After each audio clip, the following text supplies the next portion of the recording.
अस्सलाम वालेकुम। आपका क्या हाल है? ये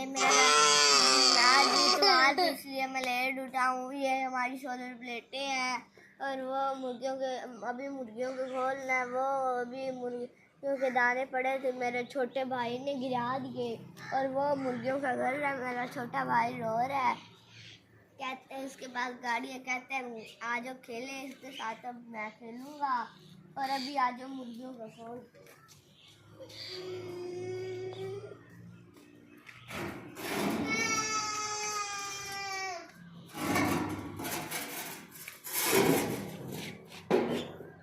हमारे पास मुर्गियाँ कम है, अभी और लेनी है।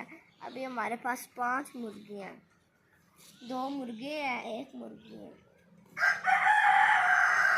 4 मुर्गियाँ और 2 मुर्गे करना लाइक करना तो मत भूलिएगा। मेरे व्यूवर हो गए हैं 51 जो सब्सक्राइब है वो मेरे 10 हो गए हैं। और आप भी लाइक करना और आप अब मिलियन भी करना और इंशाल्लाह